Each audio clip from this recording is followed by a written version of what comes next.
Okay, so today we are diving headfirst into, well, it's being called the new economic battlefield, Yeah. and that is the trade wars of 2025. Uh, And specifically, we're going to really zero in on what's going on between the U.S. and China. right. We've all seen the headlines, but we really want to get beyond just the surface and really unpack what's going on here Absolutely.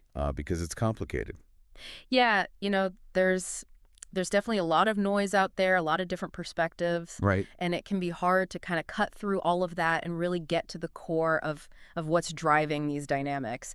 And that's really what we're aiming to do today, right? To Yeah. give you that clearer picture. Exactly. And we have this really interesting source material. It's called Trade Wars 2025, Navigating the New Economic Battlefield. Right. And I really like how it kind of lays things out. Yeah, it's very insightful. Yeah. So what we really want to do today is kind of pull out the key insights from this source. Yeah. And really understand, kind of, first of all, like, how did we even get here? Right. Like, where did this all begin? And then what was it specifically about 2025 that caused this big escalation? Yeah, that's a big question. Right. Like, what happened? What was the catalyst? Exactly. And then, once we understand that, like, how has the rest of the world reacted to this? Yeah. Yeah. I mean, you can't have the two biggest economies in the world going at it Right. and not have everybody else be affected. Right. For sure. And then, of course, we have to talk about the economic implications. What does all this mean for you and me, for businesses, for the global economy? Right. And are there things that we can learn from this to kind of help navigate this new landscape? Exactly. So there are a lot of questions, a lot to cover, but I think we can really give you a good overview of what's going on here. All right. So this source, right off the bat, it's pretty clear that these trade wars of 2025, they didn't just come out of nowhere. No, absolutely not. So take us back a little bit. What was kind of the backdrop? What were these simmering issues that were already kind of bubbling under the surface? Yeah. So to really understand what happened in 2025, you almost have to rewind a bit, right? Yeah. And go back to what was happening, say, back in 2018, 2019, Okay. with the trade war that was already brewing between the U.S. and China. Okay. Right. So you had both countries kind of slapping tariffs on each other's goods. There were these disruptions already starting to happen in global supply chains. And there was just this overall sense of unease in the markets. Like, where is this going? How's this going to play out? Right. Yeah. Now, there were definitely attempts made to kind of negotiate to try to ease some of those tensions. But the thing is that the core issues, the fundamental disagreements, they never really went away. Right. Right. You had these long-standing issues around intellectual property rights. So, concerns about technology theft, forced technology transfer, things like that. You had the persistent trade imbalances, right? Where you've got one country consistently importing way more from the other than they're exporting. Yeah. And then, of course, you've got this growing technological competition, especially in those cutting edge fields. We're talking artificial intelligence, we're talking advanced computing, 5G, things like that. Yeah. So you had all of these unresolved issues that were just kind of sitting there, and it almost felt like a powder keg waiting to explode. Right. Just waiting for that spark to ignite it. And it sounds like April 2025 was when that spark really hit, right? Yeah. And what's really fascinating, and this is something the source really highlights, is just the sheer scale and speed of the U.S. action in April 2025. So under President Trump, the U.S. implements these, what the source calls extensive tariff increases. Okay. Right. And this wasn't just some minor tweak. This was a major shift in U.S. trade policy. Right. Like, to give you a sense of the magnitude here, the average effective tariff rates, they jumped from under 1%. Wow. To somewhere between 22.5 and 24%. Okay, so just to be clear, that's not 1% to 2%. That's 1% to 20-some%. Exactly. That's a huge. It's a massive increase. Yeah. And as you can imagine, that sent shockwaves through the global economy. And this is where, even someone like Federal Reserve Chair Jerome Powell, he cautioned that tariffs of this magnitude could potentially really fuel inflation. Okay. And then also really slow down overall economic growth. And so it wasn't just a matter of, okay, well, now products could be more expensive. It was a worry about the overall health of the economy. Exactly. It's like you're throwing a big wrench into the engine, right? And That- you don't really know what the full effects are going to be. And it wasn't just theoretical, right? No, absolutely not. Like, economic experts were actually raising red flags about what this could mean for people's daily lives. Right. So the source mentions that economic experts at this time, they actually saw a significant jump in the likelihood of a recession happening. Okay. Right. So, for example, JP Morgan, they reportedly increased their global recession probability to 60%. Wow.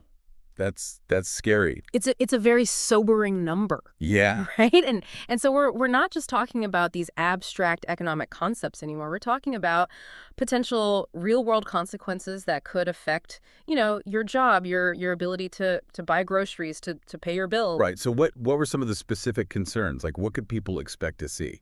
So the source specifically mentions the likelihood of price increases, especially for things like clothing and food. I mean, those are everyday necessities, right? Right. You also had businesses starting to announce layoffs, and then, of course, you've got the whole intricate web of international trade that so many industries rely on. Yeah. That was just being, massively disrupted. So the U.S. makes this really bold, aggressive move with these tariffs. What does China do? So, unsurprisingly, China did not just sit back and take this, right? I mean, their response was immediate, and in many ways, it mirrored the U.S. action. So, beginning on April 10th, they impose a 34% tariff on all American imports. Okay. Right? So, it's basically a tit for tat. Right. You hit us with tariffs, we're going to hit you right back with tariffs. Oh, yeah. But it went beyond just tariffs. China also took some more targeted measures. Like what? Well, for instance, they restricted exports of rare earth elements. Okay, and those are, remind me again, those are... Right, so rare earth elements, these are a group of 17 metallic elements they're absolutely essential in the production of so many things that we rely on today. Right, everything from smartphones and electric car batteries to, military equipment and all sorts of things. And China just so happens to be the dominant player in the mining and processing of these rare earth elements. Okay. So that gives them a lot of leverage. Right. In this kind of situation.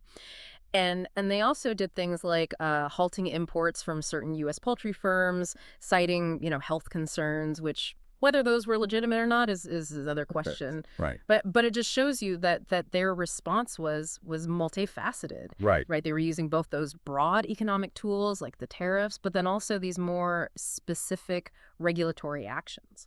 So it was really like a multi-pronged approach. Exactly. Okay. Now, the source also mentions that China decided to take a more formal international route. Right. To challenge the U.S. action. So what did they do? So in addition to all of that, they initiated a lawsuit at the World Trade Organization, the WTO, and they formally condemned the U.S. tariffs as being unilateral actions that were really undermining the stability of the entire global trading system. So this adds this whole other legal and political dimension to the conflict. Right. But it's not just about the economics anymore. It's about, these fundamental disagreements over international trade rules. Yeah. Okay, so we've got these two major global powers really going at it with these tariffs, these different actions. So what was the rest of the world doing during all of this? I mean, did other countries just kind of get caught in the crossfire? Yeah, so the global reactions, as you can imagine, were pretty varied. And the source does a good job of kind of outlining some of those different responses. Okay. So, you had a lot of countries that were understandably trying to figure out, how do we navigate this situation in a way that minimizes the potential harm to our own economies? Right. So you had countries like Taiwan, Japan, Vietnam, the EU nations. They were reportedly engaging in really intensive negotiations, hoping to, maybe secure exemptions from some of these tariffs or at least find ways to mitigate the negative impacts. Okay. Right.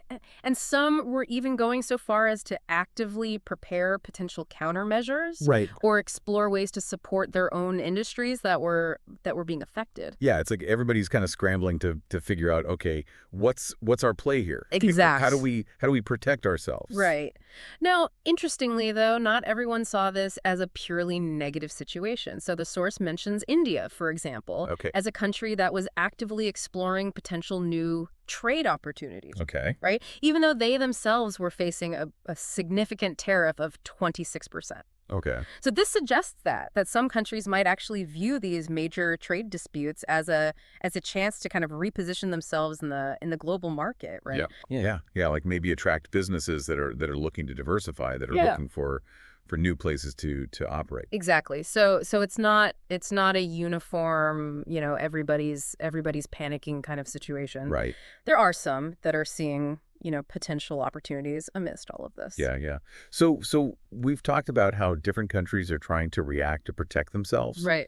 Um, what about the bigger picture, like the geopolitical implications of all this? Did it further strain relations between countries? Yeah, I mean that's a really crucial aspect to consider, right? Because it's not just about the economic numbers. Right. It's about, the relationships between these countries. And critics of the US approach, they argued that these aggressive tariffs, they could actually lead to the US becoming more isolated. Okay. On the global stage. Okay. Right? And potentially push other countries to seek stronger alliances and trade relationships elsewhere. Okay. Right. Like if the U.S. is going to be unpredictable, if they're going to be, throwing up these trade barriers, right, maybe we need to look for other partners who are going to be more stable, more reliable. Okay. And meanwhile, China was reportedly making efforts to strengthen its trade ties with Southeast Asia, with Europe, with other regions. So it's almost like the U.S. is kind of pushing people away and China's trying to pull people in. It's definitely a possibility. And it's interesting to look at what European Commission President Ursula von der Leyen had to say at the time. She emphasized the importance of reinforcing the EU's own internal market and upholding, rules-based international trade systems. Okay. So it's almost like Europe is positioning itself as this more stable, more predictable player. Right. In global commerce. Okay, so we've looked at the escalation. We've looked at how different countries have reacted. Let's get down to the nitty-gritty here. Let's talk about the economic implications. Okay. And the source highlights this really significant immediate reaction in the stock market, right? Like on Wall Street. Yeah. So as you can imagine, when this escalation happened in April 2025, it had a swift and severe impact on financial markets. So Wall Street experienced what the source calls a severe two-day decline. Okay. The Dow Jones Industrial Average, it plummeted by over 2,200 points, and that was following a pretty significant drop of 1,679 points the previous day. Oh, okay. And reportedly, this was its worst performance since the initial shockwaves of the COVID-19 pandemic. So to be clear, we're talking about, in the span of just a couple of days, the market losing thousands of points. Yeah. And to put that in perspective, that translates to trillions of dollars in market value being wiped out. Yeah, this is like people's retirement funds, their savings, like just it's a massive amount of wealth just disappearing in a very short amount of time. And so was it just this temporary blip, or did it have like a more lasting impact? No, it wasn't just a blip. So the source indicates that this rapid sell-off erased about $6.4 trillion in market value. Wow. And the NASDAQ, which is, the tech-heavy index, it actually officially entered bear market territory, meaning it had fallen by 20% from its peak back in December. Okay. So this wasn't just, a little dip. This was a sign that there was some serious concern and uncertainty in the market. So beyond just the stock market, like the ups and downs of the Dow, what were people worried about? Right. So the economic experts, they were really reiterating their warnings about the potential for these tariffs to really worsen inflation, right? Because remember, rising prices were already a concern for a lot of people. Right. And then these new tariffs basically act like another tax on imported goods, which, businesses often have to pass on to consumers in the form of higher prices. Right. So it's kind of this double whammy, right? And then, of course, the increased risk of a recession. Right. That was a huge worry. And one way to kind of gauge the level of fear in the market is to look at the CBOE volatility index, sometimes called the fear gauge. Okay. And that basically reflects market expectations of how volatile things are going to be in the near future. Okay. And that index, it hit its highest point since April 2020. So basically people were really freaked out. Yeah. I mean, the markets don't lie, right? Right. When you see that kind of volatility, it means there's a lot of anxiety. Right. Now, were there any parts of the economy that were hit harder than others by all of this? Yeah, so the financial and technology sectors, they really took a beating. Right. So major banks like JP Morgan and Citigroup, they saw their stock prices drop by over 7%, which is a substantial amount for companies that large. Yep. And then tech giants like Apple, along with a lot of the chip manufacturers, they also took significant hits. And why was that? So there were a few reasons. One is just the concern about disruptions to their supply chains, Okay. right? Because these companies, they have these really complex global supply chains, and when you start throwing up tariffs and trade barriers, it really messes with that. Right. And then also the tariffs themselves would directly impact the cost of imported components, Right. right? So that eats into their profit margins. And then there's also the potential for reduced consumer demand in a more uncertain economic environment. Right. Yeah, people are worried about losing their jobs. Yeah. They might hold off on buying that new iPhone. Exactly. Okay, so this all paints a pretty bleak picture. Yeah. But our source, it does offer some insights into how businesses and the broader economy might try to navigate this so-called new economic battlefield. Yeah. So for those of you listening who are maybe feeling a little overwhelmed by all of this, what are some of the strategies that people were talking about? Yeah, so this is where it gets really interesting, because it's not just about, battening down the hatches and waiting for the storm to pass. It's about how do we adapt to this new reality. Yeah. And the source outlines several key strategies. So one of the big ones is diversification of supply chains. Okay. Right. The idea here is that you don't want to be too reliant on any single country, particularly China in this case, for your critical inputs or your manufacturing. Okay. So by sourcing goods and materials from multiple locations, you become more resilient to these kinds of disruptions. Right. So basically don't put all your eggs in one basket. Exactly. Okay. What else? Another really significant strategy that was being discussed is investment in domestic production, or what's often called reshoring. Right. So the idea is if you bring your manufacturing operations back to the U.S., you completely avoid these tariffs. Right. And you might even be able to benefit from government incentives that are aimed at boosting local economies and creating jobs. Yeah. And so, you mentioned earlier how some people were worried that the U.S. was going to become more isolated. Right. But if you're reshoring, like that's actually kind of the opposite, right? It's kind of a counterintuitive outcome of these policies. And then, in addition to diversification and reshoring, there's also the idea of exploring new markets. Okay. Right. So if your traditional export markets are becoming less viable or more expensive because of these trade barriers, right. Well, maybe you need to start looking at emerging economies or regions with more favorable trade relationships. Okay. Right. It's about being adaptable. It's about looking for those new opportunities. So it's almost like these trade wars, in a way, are forcing businesses to become more creative, more adaptable. Yeah, I think there's definitely an element of that. And then, of course, we can't forget about the role of technology and innovation. Right. Right. So investing in automation, in advanced manufacturing technologies that can help you increase efficiency, potentially reduce labor costs. Right. And that can help you stay competitive even when you're dealing with higher tariff costs or disruptions to your supply chain. Okay. And then finally, the source emphasizes the importance of advocacy and negotiation. Okay. Right. So businesses can't just sit back and be passive. They need to be engaging with policymakers. Right. They need to be participating in industry trade groups and really actively working to try to shape trade policies in a way that's beneficial to them. Yeah. So it's a multi-pronged approach. Exactly. For businesses as well. They have to figure out how to adapt their supply chains, their manufacturing, where they're selling their products, how they're using technology, and then they have to get involved in the political side of things as well. Absolutely. And it's really a reminder that business and politics, they're intertwined. Yeah. Yeah. All right. Well, so to kind of sum up all this deep dive into the trade wars of 2025, using this source material as our guide, I think it's safe to say that we're seeing a really fundamental reshaping of the global economic landscape.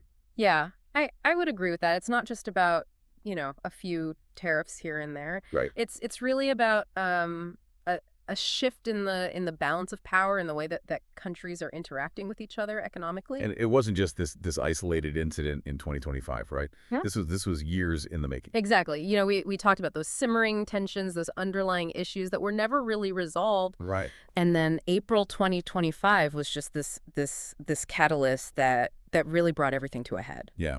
Yeah. And it's had huge consequences, not just for the U.S. and China, but for the entire world.